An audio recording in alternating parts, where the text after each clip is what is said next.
Bonjour, allez, je commence par ma bataille des audiences. Donc hier, bien sûr, c'est le match de foot France-Ukraine qui a fait 4 500 000 téléspectateurs. Donc on a pu voir qu'Olivier Giroud avait battu le record de Michel Platini, ce qui fait quand même pas mal rager les fans de Benzema.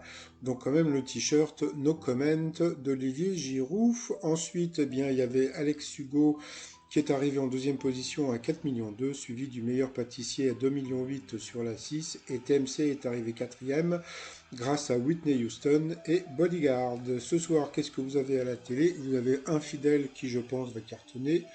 Je vous laisse les programmes des autres chaînes. Donc voilà, sinon petit résumé des 12 coups de midi d'aujourd'hui. Jean-Luc Reichmann avait remis ses baskets, le maître de midi, voilà, toujours aussi content d'être là. En plus, toujours aussi souriant, donc c'est sympathique. Son papa, on a vu qu'il avait à peu près la même taille. Donc voilà, donc bon, il a l'air très sympathique, hein.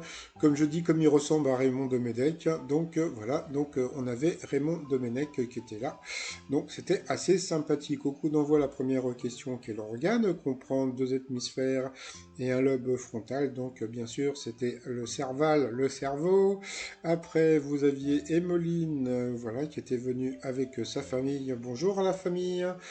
Alors, pourquoi peut-on dire que les étagères du designer anglais William Warren sont-ils éco-responsables? Parce qu'elles sont faites aussi pour les cercueils. Ouh. Après, vous aviez le sympathique François qui était là avec ses enfants et je sais pas si c'était sa mamie ou sa femme, on voit pas bien. Donc, on a pu voir les beaux dessins qu'ils ont fait les enfants pour Jean-Luc Reichmann. La question, y a-t-il plus ou moins de 200 personnes qui vivent à poil dans la Nièvre? Donc ça, c'était une question qui était assez rigolote. Eh bien, c'était moi. Après, vous avez Nathanaël, qui était venu tout seul jusqu'en 1995. Quel moyen utilisait-on pour juger de la qualité de l'eau potable à Paris?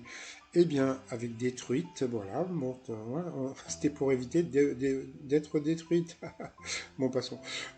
À la fin de la Seconde Guerre mondiale, quel gouverneur allemand empêcha la destruction de Paris? Donc, c'était Dietrich von Choltils. Donc, voilà. Après, que peut-on affirmer d'insolite sur les prêtres en Suède?